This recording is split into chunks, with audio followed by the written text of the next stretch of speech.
My name is Trymaine Lee, and I'm the executive producer and host of Hope in High Water, a people's recovery 20 years after Hurricane Katrina. So Hope in High Water, in so many ways, is a project, 2 decades in the making. A return for me to New Orleans, where I really began my career right before Hurricane Katrina, just a few months. And so telling this story, not as a recitation of the destruction, but giving the people of New Orleans their flowers, the community organizations, the leaders who found a way to patch this city when all other systems failed them. This was kind of a homecoming for me, but an opportunity to give back to a city that has lost so much, but against all odds have found the fortitude and strength and will to fight for themselves and stand up for themselves. This was a great opportunity for us to shine a light on the positive aspects, even though, again, there's still a lot of work to be done.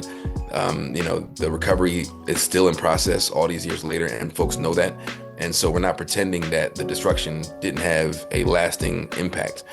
But it was important in the spirit of community and agency and power, right? I wanted to look, into that space, because that's the story we don't often hear. To walk, in the footsteps that I walked 20 years ago, in the communities and neighborhoods that I walked 20 years ago, and remember and reflect on, what had been this vibrant city, again, with a lot of problems, a lot of issues, but this beautiful, vibrant city with so much life and so much to give.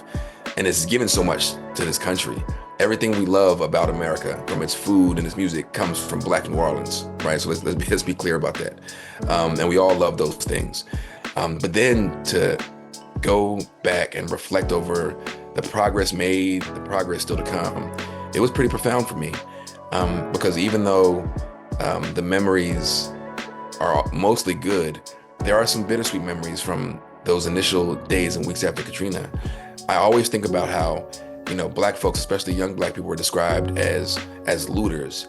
But what I saw were young men, young Black men, the ones who have a target on their heads and their backs on any given day, getting food for the elders in the family, breaking into pharmacies and getting medicine for the elders, when everyone else had turned their backs against them, when police were literally shooting and killing people, right? Vigilantes were shooting and killing people.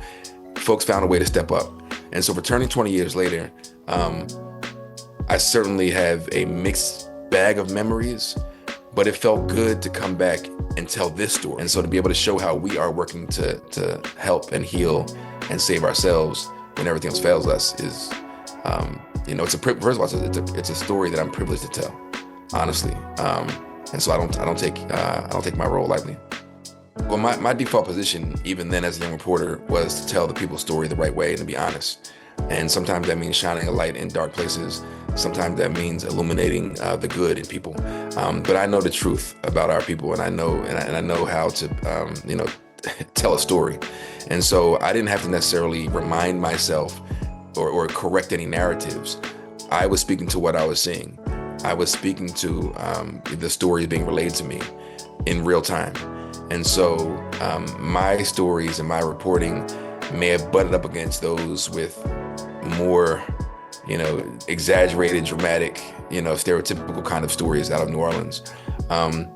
So in that, I'm very proud of the stories and the work that I did. But also, I think the Times-Picayune, our team did a great job of telling as whole a story as possible given the circumstances.